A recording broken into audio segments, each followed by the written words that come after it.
माँ शारदे के श्री चरणों में वंदन। गुरु महाराज जी के श्री चरणों में वंदन। प्यारे विद्यार्थियों, एसएमसी एस मंगल क्लासेस शिक्षण विधियाँ सीरीज 4 के महत्वपूर्ण प्रश्न में आप सभी का स्वागत है, अभिनंदन है। विद्यार्थियों, अब तक 3 सीरीज के महत्वपूर्ण प्रश्न अपन पढ़ चुके हैं, उनका अध्ययन कर चुके हैं और मैं आप पर इतना विश्वास करके चलता हूँ कि आपने वो सभी प्रश्न हल कर लिए होंगे और आगे भी आप हल करते रहेंगे। चलिए विद्यार्थियों, इस सीरीज के अंदर भी बहुत अच्छे प्रश्न मैंने दिए हैं। अब उन सभी प्रश्नों को भी अच्छी तरीके से हल करेंगे। प्रारंभ करते हैं आज। सबसे पहला प्रश्न, निम्न में से कौन सा कथन सही है? पहला प्रश्न है, 4 विकल्प हैं आपके पास में। इन चारों विकल्पों को भी हमें ठीक प्रकार से पढ़ना है। पहला है, सामाजिक अध्ययन विषय में केवल आधुनिक संस्कृतियों का अध्ययन किया जाए। दूसरा है, सामाजिक अध्ययन विषय में केवल सामाजिक संबंधों का अध्ययन किया जाए। तीसरा है, सामाजिक अध्ययन विषय में केवल समाज का अध्ययन किया जाए। और चौथा है, सामाजिक अध्ययन विषय में मानव शास्त्र का अध्ययन किया जाए। तो इन चारों विकल्पों में से कौन सा सही है, ये आपको तय करना है।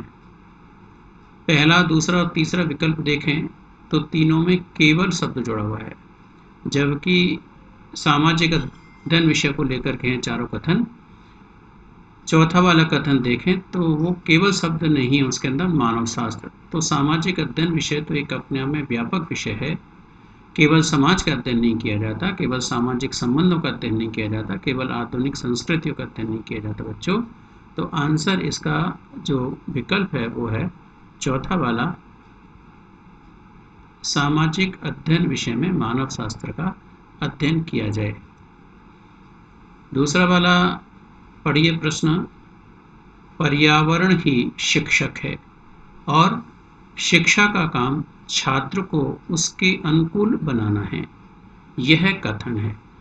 यह एक पर्यावरणविद के माध्यम से स्टेटमेंट दिया हुआ है। वो कौन से शिक्षाविद हैं जिन्होंने इस स्टेटमेंट को दिया है? पर्यावरण ही शिक्षक है और शिक्षा का काम छात्र को उसके अनुकूल बनाना है। तो ये मैंने 3 सीरीजों में भी पहले आपको बताया कि जो स्टेटमेंट आपके इन सीरीजों में आ रहे हैं वो स्टेटमेंट आपको ध्यान में रखने पड़ेंगे। स्टेटमेंट समझने का नहीं होता, ध्यान में रखने का होता है। तो जो ये स्टेटमेंट दिया गया है वो स्टेटमेंट है टॉमसन का। टॉमसन ने इस स्टेटमेंट को दिया है, पर्यावरण ही शिक्षक है और शिक्षा का काम छात्र को उसके अनुकूल बनाना है। तीसरा प्रश्न है, शुल्त्ज महोदय के अनुसार क्या कह रहे हैं शुल्त्ज महोदय? गणित की शिक्षा प्राथमिक रूप से मानसिक शक्तियों को प्रशिक्षित करने के लिए दी जाती है, यह परिभाषा बताती है। प्रयोगात्मक मूल्य को, बौद्धिक मूल्य को, अनुशासनात्मक मूल्य को, कलात्मक मूल्य को। ऐसा एक प्रश्न आपकी परीक्षा में 100% पूछा जाता है। अब पूछा जाता है तो फिर इसका आंसर आप देखिए, इसमें कोई ना कोई ऐसे शब्द आ रहे होंगे जो कोई ना कोई मूल्य की ओर संकेत करेंगे। गणित की शिक्षा प्राथमिक रूप से मानसिक शक्तियों को प्रशिक्षित करने के लिए दी जाती है। तो मानसिक शक्तियाँ आ रही है, मानसिक शक्तियों को प्रशिक्षित। और जब मानसिक शक्तियों के विकास की बात करते हैं, प्रशिक्षण की बात करते हैं, तो क्या वो प्रयोगात्मक मूल्य होगा? नहीं। बौद्धिक मूल्य, और बौद्धिक मूल्य का सीधा सा तात्पर्य है मानसिक शक्तियों से होता है। तो बच्चों आंसर क्या हो गया इसका? सेकंड वाला ऑप्शन हो गया, बौद्धिक मूल्य। अनुशासनात्मक मूल्य भी इसका आंसर नहीं है और कलात्मक मूल्य भी इसका आंसर नहीं है। तो इस प्रकार के प्रश्न के अंदर कुछ शब्द आपको मिल जाएंगे जो आपके कहीं ना कहीं मूल्य की ओर संकेत करेंगे। वो शब्द आपको क्या करने इसमें पहचानने हैं। अब प्रश्न नंबर 4 पढ़िए। ज्ञान गणित के ज्ञान का आधार है। अब गणित के ज्ञान का आधार क्या है बच्चों? सूत्र होते हैं, ज्ञानेंद्रियां होती हैं, प्रमेय होती हैं, संक्रियाएं होती हैं। गणित के ज्ञान का आधार, जो गणित हम सीखते हैं, गणित के ज्ञान का जो अर्जन करते हैं, क्या वो हम सूत्रों से करते हैं? उसका बेस सूत्र है? नहीं, सूत्र तो बात की बात है। ज्ञानेंद्रियां इसका ऑप्शन हो सकता है, प्रमेय नहीं हो सकता और संक्रियाएं भी नहीं हो सकती। संक्रियाएं तो अपन जानते हैं गणित का मूल आधार होती हैं, गणित के ज्ञान का आधार नहीं होती। आपसे पूछा जाए कि गणित का मूल आधार होता है, तब तो आप आंसर क्या करना? संक्रियाएं, प्लस माइनस इंटू और भाग। लेकिन कई बार अपन क्या करते हैं कि जल्दीबाजी में प्रश्न का उत्तर गलत करके आ जाते हैं। आधार शब्द देखा, गणित शब्द देखा और हमने आंसर कर दिया संक्रियाएं। नहीं, गणित का जो आधार है वो संक्रिया हो सकता है, लेकिन गणित का ज्ञान का जो अर्जन करते हैं अपन, उसका जो ऑप्शन है वो हम गणित का ज्ञान का जो अर्जन करते हैं उसका बेस है, वो है हमारी ज्ञानेंद्रियां। ज्ञानेंद्रियों के माध्यम से हम गणित के ज्ञान की प्राप्ति करते हैं। 5वां प्रश्न है, विज्ञान की प्रकृति होती है। विज्ञान जो विषय है हमारा, उसकी प्रकृति किस प्रकार की होती है? तार्किक होती है। बिल्कुल, विज्ञान तार्किक है। तर्क के आधार पर ही बालक विषय वस्तु को, विज्ञान को स्वीकार कर पाता है। यदि किसी के पीछे तथ्य नहीं होते तो फिर वो अंधविश्वास होता है, वो तुक्का होता है। तो गणित अपन जानते हैं, जैसे गणित की प्रकृति तार्किक होती है, उसी प्रकार विज्ञान की प्रकृति भी तार्किक होती है। बिना तर्क के आधार पर विज्ञान में किसी भी कंसेप्ट को, किसी भी संप्रत्य को स्वीकार नहीं किया जा सकता। क्या विज्ञान की प्रकृति अमूर्त होती है? नहीं, गणित की प्रकृति होती है अमूर्त, विज्ञान की प्रकृति नहीं होती। संलयनकारी होती है? नहीं, संलयनकारी भी नहीं होती। संलयनकारी जिसको हम कहते हैं जोड़ना, और जो संलयनकारी प्रकृति होती है वो सामाजिक जैसे विषयों की होती है, क्योंकि सामाजिक विषय का काम क्या है? जोड़ने का काम होता है। क्या इसकी संकेतात्मक होती है? नहीं, संकेतात्मक जो होती है वो गणित की होती है, इसकी नहीं होती। तो बच्चों आंसर क्या हो गया इसका? तार्किक हो गया। ध्यान में रहेगा। चलिए नेक्स्ट प्रश्न है, प्रदर्शन बोर्ड का प्रकार है। यानी प्रदर्शन बोर्ड का प्रकार क्या? शामपट होता है, विज्ञप्ति बोर्ड होता है, फलानेल बोर्ड होता है, या उपरोक्त सभी है? तो आंसर कहीं देने में दिक्कत नहीं है आपको। शामपट पर भी हम प्रदर्शन करते हैं, चित्र वगैरह बनाते हैं, ध्यान में आता हो आपको। तो जब चित्र दिखा रहे हैं बच्चों को, चित्र दिखा करके प्रश्न पूछ रहे हैं श्यामपट पर, तो फिर किस रूप में आ रहा है? प्रदर्शन बोर्ड के रूप में आ रहा है। विज्ञप्ति बोर्ड, बहुत सारे नोटिस बोर्ड वगैरह होते हैं, विज्ञप्ति हम उस पर चस्पा कर देते हैं तो वो भी एक प्रदर्शन बोर्ड का काम कर रहा है। फलाने बोर्ड पर भी हम विभिन्न प्रकार के दुर्लभ आर्टिकल्स, छाया चित्र वगैरह लगाते हैं, तो वह भी एक प्रदर्शन बोर्ड का काम कर रहा है। तो आंसर क्या हो गया इसका? चौथा वाला विकल्प हो गया, उपरोक्त सभी। यानी प्रदर्शन बोर्ड श्यामपट का भी होता है, विज्ञप्ति बोर्ड का भी होता है, फलाने बोर्ड प्रकार का भी होता है। 7वां प्रश्न पढ़ें, किस आधार पर शिक्षक एवं शिक्षार्थी यह पता लगा सकते हैं कि उसे क्या और कितना सीखा है? बहुत अच्छा प्रश्न बच्चों, और मैं कह सकता हूं कि यदि इस प्रश्न को आपने नहीं समझा और परीक्षा में आया तो बहुत सारे विद्यार्थी इस प्रश्न का उत्तर कर गए। आपके हिसाब से यदि आप इस पर यह प्रश्न आ जाता तो आप इस पर टिक लगाते क्या? मूल्यांकन के आधार पर। प्रश्न पढ़िए, मूल्यांकन के आधार पर जो विकल्प दिया हुआ ये सही नहीं है। क्यों नहीं है उसका कारण जान लीजिएगा। प्रश्न है, किस आधार पर शिक्षक एवं शिक्षार्थी यह पता लगा सकते हैं कि उसे क्या और कितना सीखना है? सीखना है तो ये ऑब्जेक्टिव की तरफ जा रहा है। यदि यहाँ सीखना शब्द हटा दूं और मैं यहाँ जोड़ दूँ सीखा है, यानी किस आधार पर शिक्षा में शिक्षार्थी ये पता लगा सकते हैं कि उसे क्या और कितना सीखा है, तब तो आंसर क्या हो जाएगा, मूल्यांकन के आधार पर। लेकिन यहाँ यह नहीं पूछा जा रहा आपसे, वो पूछ रहा कितना सीखना है, और कितना सीखना है तो ये क्या है, ऑब्जेक्टिव्स हैं, यानी पहला वाला ऑप्शन सही नहीं है, ध्यान में रखना। सीखना और सीखा, बस इतना सा अंतर है और आंसर बदल रहा है यहाँ पर। तो शिक्षण विधियों में खास बात यही है कि एक शब्द बदलते ही आंसर भी क्या हो जाता है बच्चों, बदल जाता है। दूसरा ऑप्शन विषय वस्तु के आधार पर नहीं हो सकता। तीसरा ऑप्शन अभी मैंने कहा कितना सीखना है, यानी ये सीखना, ये सीखना, ये सीखना, ये सिखाना, ये सिखाना, ये सारी बातें आती हैं, और वो ऑप्शन क्या हो जाता है, उद्देश्यों के आधार पर। तो जल्दीबाजी में ऐसे प्रश्नों के उत्तर गलत नहीं करने। बहुत सारे विद्यार्थी पहले विकल्प पर उत्तर टिक करेंगे, कुछ विद्यार्थी ऐसे हो सकते हैं जो उपरोक्त सभी पर जा सकते हैं, क्योंकि वे तीनों को इस बात को मान करके चलेंगे। लेकिन यदि प्रश्न आ जाए तो आपको आंसर क्या करना है, उद्देश्यों के आधार पर। 8वां प्रश्न, शिक्षण उद्देश्य की विशेषता है। अब शिक्षण उद्देश्य अपन जानते हैं, जो कक्षा कक्ष में प्राप्त किए जाते हैं, और कक्षा कक्ष में प्राप्त किए जाते हैं तो इन शिक्षण उद्देश्यों को हम किस किस नाम से जानते हैं, इनको हम प्राप्य उद्देश्यों के नाम से जानते हैं, इनको हम विशिष्ट उद्देश्यों के नाम से जानते हैं, इन उद्देश्यों को हम शिक्षा के छोटे छोटे लक्ष्यों के नाम से भी जानते हैं। तो कई नाम हो सकते हैं। यहाँ पर 4 ऑप्शन विकल्प आपके पास में दिए हुए हैं। पहला है सुपरिभाषित होते हैं शिक्षण उद्देश्य, बिल्कुल सुपरिभाषित होते हैं, ध्यान में है आपको, ज्ञान, अवबोध, अनुप्रयोग, कौशल, अभिरुचि, अभिवृत्ति, ये सब क्या हैं, सुपरिभाषित हैं। दूसरा ऑप्शन निश्चित तथा स्पष्ट होते हैं, बिल्कुल निश्चित है हमारे पास, अनिश्चितता नहीं है, और बिल्कुल स्पष्ट भी होते हैं।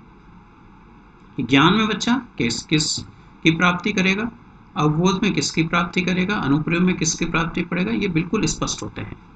तीसरा विशिष्ट, अभी मैंने कहा था कि शिक्षण उद्देश्यों को हम अंग्रेजी में टीचिंग ऑब्जेक्टिव्स कहते हैं, और दूसरा नाम है इसका विशिष्ट उद्देश्य। विशिष्ट तथा मापने योग्य होते हैं, बिल्कुल आप लास्ट में जब मूल्यांकन करते हैं बच्चों का तो आप उनको देखते हैं कि कितनी प्राप्ति हुई है या नहीं हुई, तो मापने योग्य भी होते हैं। इसलिए करेक्ट आंसर क्या हो गया, उपरोक्त सभी, चौथा ऑप्शन इसका आंसर हो गया। 9वां प्रश्न, शिक्षण उद्देश्य अनुक्रिया किस शैक्षिक उद्देश्य के अंतर्गत आता है। जो अनुक्रिया है वो किस शिक्षण उद्देश्य के अंतर्गत आती है, बताइए। यदि आपको इन तीनों उद्देश्यों के शिक्षण उद्देश्य ध्यान में नहीं हैं तो फिर आप उत्तर नहीं दे पाएंगे। बहुत सारे विद्यार्थी, मैं बिल्कुल सत्यता के साथ यहाँ कह रहा हूँ आपको, कि इसका आंसर फर्स्ट करके आएंगे, क्योंकि अनुक्रिया को सीधा सीधा किसके साथ जोड़ लेते हैं, क्रियात्मक के साथ में जोड़ लेते हैं, जबकि क्रियात्मक उद्देश्य की जो शुरुआत होती है वो किससे होती है, उद्दीपन। पहला इसका जो होता है वो होता है उद्दीपन, और उद्दीपन के बाद आता है कार्य करना, फिर आता है नियंत्रण, उसके बाद आता है समायोजन, समायोजन के बाद आता है स्वाभाविकरण, और स्वाभाविकरण के बाद आता है आदत निर्माण। तो क्रियात्मक के अंतर्गत नहीं है। दूसरा भावात्मक के अंतर्गत, भावात्मक के अंतर्गत मैं आपको 6 जो इसके शिक्षण उद्देश्य हैं क्रम से बताता हूँ।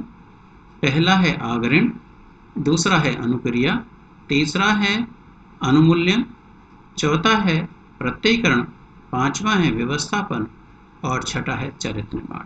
तो अनुक्रिया इसमें आ रहा है या नहीं आ रहा है, अनुक्रिया आ रहा है इसमें, और जब अनुक्रिया आ रहा है तो और आपको यह याद है तो ऐसे प्रश्न भी परीक्षा में आते हैं, इसलिए जल्दीबाजी में गलत नहीं करने। भावात्मक के अंतर्गत प्रश्न नंबर 10, ऐसा प्रश्न भी आपकी परीक्षा में कई बार पूछा गया है। तो ये जो प्रश्न है बहुत महत्वपूर्ण है। हर्बर्ट स्पेंसर द्वारा दिए गए पाठ योजना के पदों का सही क्रम है। तो जो हर्बर्ट स्पेंसर ने पंचपदीय प्रणाली हमारे सामने रखी थी, उसके जो 5 पद दिए गए थे, उन 5 पदों को क्रम से आपको ध्यान में रखें। तो पहला प्रस्तावना दिया था, दूसरा प्रस्तुतिकरण भी दिया था, लेकिन सामान्यीकरण तीसरा पद नहीं था, इसलिए आंसर इसका पहला विकल्प नहीं हो सकता। दूसरा विकल्प देखें तो दूसरा विकल्प भी गलत हो जाता है बच्चों, क्योंकि तीसरा जो पॉइंट आ रहा है इसके अंदर प्रस्तावना, प्रस्तुतिकरण और सामान्यीकरण जो पद आ रहा है वह भी गलत हो रहा है। तीसरा विकल्प देखें तो प्रस्तावना सही है, प्रस्तुतिकरण सही है, लेकिन प्रयोग आ गया, प्रयोग नहीं था इनका। मैं पांचों पद आपको बता दूं कि पहला प्रस्तावना था, दूसरा प्रस्तुतिकरण था, तीसरा तुलना है, चौथा सामान्यीकरण है और पांचवा प्रयोग है। तो ये जो क्रम दिख रहा है हमें वो कौन से ऑप्शन में दिख रहा है? चौथे वाले ऑप्शन में दिख रहा है। इसको पूरी तरीके से ध्यान में रख लीजिएगा, क्योंकि ये तृतीय श्रेणी अध्यापक की परीक्षा में पूछा जाता है, तो ये सेकंड ग्रेड में भी पूछा जाता है इस प्रश्न को। तो स्पेंसर के द्वारा जो पाठ्य योजना के पद दिए गए थे उनका जो सही क्रम रखा है वो कौन सा है? प्रस्तावना, प्रस्तुतिकरण, तुलना, सामान्यीकरण और प्रयोग। 11वां प्रश्न देखें, विद्यालय द्वारा हुए बालकों के व्यवहार परिवर्तन के विषय में साक्ष्यों के संकलन तथा उनकी व्याख्या करने की प्रक्रिया से संबंधित उपागम है। 4 विकल्प हैं: मॉरिसन उपागम, खोज उपागम, मूल्यांकन उपागम और चौथा है हार्वर्ड उपागम। सीरीज 3 में भी ऐसा प्रश्न आया था। मॉरिसन उपागम खासतौर से इकाई योजना की बात करता है, खोज उपागम अन्वेषण की बात करता है, मूल्यांकन उपागम उद्देश्य को लेकर के बात करता है और हार्वर्ड उपागम आपको ध्यान में है योजना को लेकर के बात करता है। तो यहाँ व्यवहार परिवर्तन के विषय में साक्ष्यों के संकलन और उनकी व्याख्या करने की प्रक्रिया, यानी आपको ध्यान में आता हो विद्यार्थी ये कर सकेंगे, विद्यार्थी ये कर सकेंगे, विद्यार्थी ये कर सकेंगे, तो व्यवहार में परिवर्तन, और उसमें जो साक्षी अपन संकलन करते हैं कि क्या क्या व्यवहार में परिवर्तन हुआ है, उसका कैसे हुआ है, तो ये जो समस्त जानकारियां हैं वो कौन से उपागम में होते हैं? मूल्यांकन उपागम में होते हैं। जो उद्देश्यों की बात करें, व्यवहार परिवर्तन सीधा सीधा सब उद्देश्य की ओर जा रहा है, ये शब्द ध्यान में रखेंगे तो आसानी के साथ आपको इसका आंसर आ जाएगा मूल्यांकन उपागम।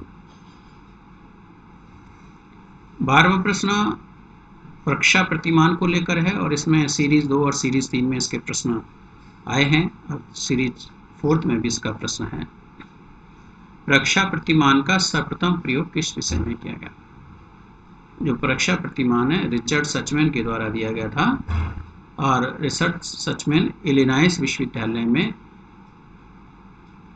प्रोफेसर थे भौतिक शास्त्र के, तो निसंदेह इसका जो प्रयोग किया गया था वो किस विषय में किया गया? भौतिक शास्त्र के अंदर किया गया था। तो रिचर्ड सचमैन ने इलिनॉइस विश्वविद्यालय में सबसे पहले इसका जो प्रयोग किया था वो भौतिक विज्ञान में किया था। अब जब भौतिक विज्ञान में किया था, 4 ऑप्शन आपके पास में यहाँ हैं, क्या गणित में किया था? नहीं। तो भौतिक विज्ञान किसका पार्ट है? विज्ञान का पार्ट है। तो आंसर क्या हो गया आपका? सेकंड वाला विकल्प हो गया। सामाजिक विज्ञान आंसर नहीं हो सकता, पर्यावरण अध्ययन नहीं हो सकता, क्योंकि वो स्वयं एक भौतिक शास्त्री थे और भौतिक शास्त्री होने के कारण सबसे पहले प्रयोग उन्होंने किसमें किया? विज्ञान के क्षेत्र में किया। किंतु आज परीक्षा प्रतिमान का प्रयोग सभी क्षेत्रों में किया जाने वाला है। सबसे पहले प्रयोग पूछा जाए तो विज्ञान, और परीक्षा प्रतिमान का प्रयोग किया जाता है तो फिर आंसर क्या आ जाएगा? वहाँ पर सभी के रूप में आ जाएगा। तो फिर चौथा विकल्प आपको मिलेगा परीक्षा के अंदर उपरोक्त तीनों। 13वां प्रश्न पढ़ें। मस्तिष्क मंथन प्रविधि का अंतिम सोपान है। अब मस्तिष्क मंथन, इसको अपन मस्तिष्क उद्वेलन भी कहते हैं, इसको अपन मस्तिष्क विप्लन भी कहते हैं, इसके कई नाम हो सकते हैं, उद्वेलन है, विप्लन है, और अंग्रेजी में इसको कहते हैं ब्रेन स्टॉर्मिंग। आज हम इसका बहुतायत में उपयोग करने लगे हैं और इसका उपयोग भी हर क्षेत्र में करने लगे हैं। ये एक ऐसी तकनीकी है जिसमें कोई विशेष तैयारी की आवश्यकता बच्चों नहीं पड़ती, और एक और ख़ास बात है कि ये एक ऐसी तकनीकी है जिसमें सबसे ज़्यादा स्टेप्स दिए गए, पद दिए गए, सोपान दिए गए हैं।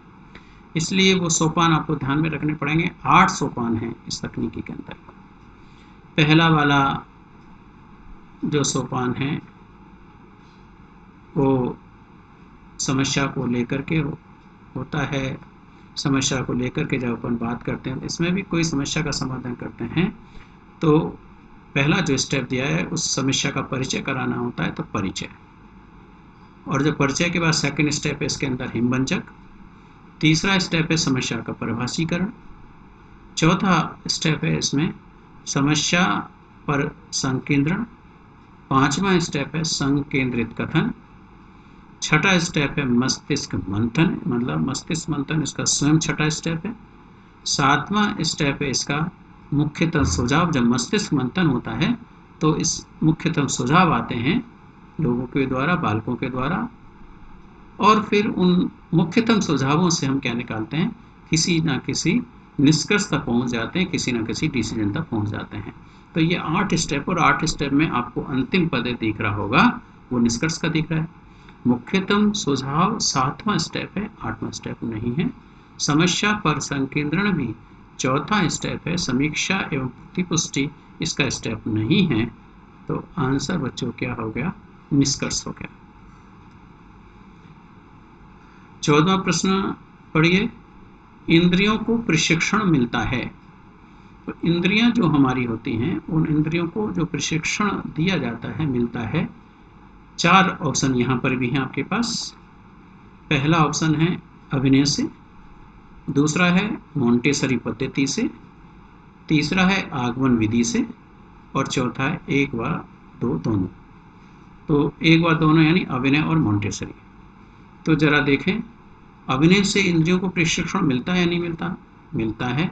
उसमें आपने देखा होगा कि जो संप्रेषण है वो शाब्दिक भी होता है और अशाब्दिक भी होता है। जब अभिनय के माध्यम से बच्चों को सिखाते हैं तो वहाँ शाब्दिक रूप से भी, यानी डायलॉग्स बोल करके भी हम समझाते हैं, और बिना डायलॉग बोले ही इशारों से, अपन जानते हैं नेत्र की भाषा भी संकेत के माध्यम से अपन देते हैं, तो वहाँ इंद्रियों को प्रशिक्षण प्राप्त होता है। तो पहला ऑप्शन विकल्प सही है। दूसरा विकल्प देखें मोंटेसरी पद्धति से। यस, मोंटेसरी पद्धति का दूसरा नाम ही है इंद्रियानुभूति प्रणाली। इंद्रियानुभूति प्रणाली के नाम से जो पद्धति जानी जाती है वो मोंटेसरी पद्धति कहलाती है। इसके माध्यम से भी बच्चा ज्ञानेंद्रिय के माध्यम से अधिगम करता है, इसलिए मोंटेसरी भी इंद्रियों को प्रशिक्षण प्रदान करती है। तीसरा आगमन विधि नहीं है जो इंद्रियों को प्रशिक्षण प्रदान करे, इसलिए विकल्प हमारे पास में यहाँ पर दिख रहा है, चौथा आंसर दिख रहा है, क्योंकि अभिनय और मोंटेसरी। 15 क्वेश्चन, उच्च स्तर के बालकों के लिए कौन सा भ्रमण उपयोगी है? 4 विकल्प हैं, लघु क्षेत्रीय, सामान्य क्षेत्रीय, दीर्घ क्षेत्रीय और उपरोक्त सभी। जो लघु क्षेत्रीय भी एक प्रकार होता है, सामान्य क्षेत्रीय भी एक प्रकार होता है, दीर्घ क्षेत्रीय भी एक प्रकार होता है, इसलिए तीनों प्रकार तो हैं। अब यहाँ उच्च स्तर के नहीं होता, बालकों के लिए कौन सा भ्रमण उपयोगी, तब तो उपरोक्त सभी हो जाता है यहाँ पर। लेकिन खासतौर से जब हमारे सामने शब्द दे दिया उच्च स्तर, और जब उच्च स्तर जो बड़े बच्चे होते हैं उनके लिए जो अच्छा भ्रमण होता है वो कुछ दिनों का, जिसको मैं कहूँ 5 दिन का हो सकता है, 7 दिन का हो सकता है। तो लघु क्षेत्रीय तो क्या होता है, आसपास, अपने आसपास का होता है 1 डे, जिसको अपन कह सकते हैं 1 दिन का भ्रमण। सामान्य भ्रमण 2-3 दिन का हो सकता है, लेकिन दीर्घ जो क्षेत्रीय भ्रमण होता है वो कुछ दिनों का होता है, जिसमें मैंने कहा 1 वीक का हो सकता है, 10 दिन का हो सकता है, 15 दिन का हो सकता है। तो वो ज़्यादा बेनिफिशियल होता है बड़े बच्चों के लिए, इसलिए यहाँ उपरोक्त तीनों ना हो करके बच्चों आंसर क्या होगा, दीर्घ वृत्तीय। और जो छोटे बच्चे होते हैं उनको लघु क्षेत्रीय भ्रमण ज़्यादा अच्छे होते हैं। 16 प्रश्न है, आगमन विधि का अंतिम सोपान है। जो हमारी आगमन इंडक्टिव मेथड है हमारा, उसका अंतिम सोपान है नियमीकरण या सामान्यीकरण, हो सकता है परीक्षण एवं सत्यापन, यह भी एक पद है, नियमीकरण सामान्यीकरण भी पद है, निरीक्षण करना भी पद है, विशिष्ट उदाहरणों का प्रस्तुतिकरण करना भी एक पद है। तो अपन जानते हैं कि जो आगमन विधि है वो उदाहरण से नियम की ओर चलती है, और जब उदाहरण से नियम की ओर चलती है तो पहले तो विशिष्ट उदाहरणों का प्रस्तुतिकरण करना पड़ेगा, तो ये तो पहला सोपान है यहाँ पर। दूसरा, अपन निरीक्षण करते चले जा रहे हैं कि सही है या नहीं। तीसरा, हम नियमीकरण की ओर जा रहे हैं, उदाहरण से नियम की ओर जा रहे हैं या सामान्यीकरण के जा रहे हैं।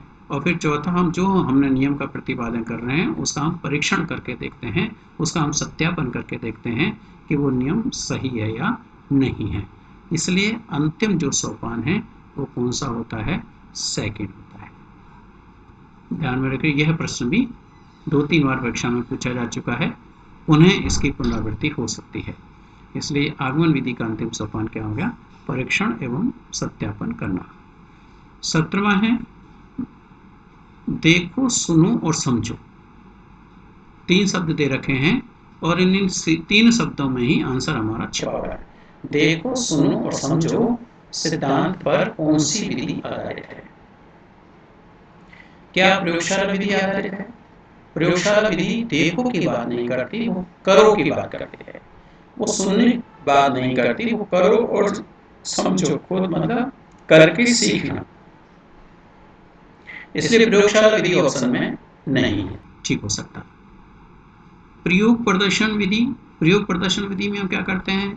अध्यापक प्रयोग करके दिखा रहे होते हैं तो विद्यार्थी क्या कर रहा होता है? देख रहा होता है। क्या प्रयोग केवल मूक होकर के बताए जा सकते हैं? नहीं। अध्यापक जब प्रयोग कर रहा होता है, प्रयोग प्रदर्शन कर रहा होता है, तो बोल रहा भी होता है, और बोल रहा होता है तो बच्चे क्या करते हैं? सुनते हैं। तो 2 काम हो रहे हैं, देखो, देख भी रहा है बालक, सुन भी रहा है, और उस बात को जब अध्यापक दिखा रहा होता है तो उसे समझ भी रहा होता है। तो तीनों बातें किसके अंदर आ रही हैं? प्रयोग प्रदर्शन विधि के अंदर आ रही हैं। प्रायोजना देखो सुनो की बात नहीं करेगी, समझने की बात तो है, और ह्यूरिस्टिक विधि के अंदर भी ऐसा नहीं होता।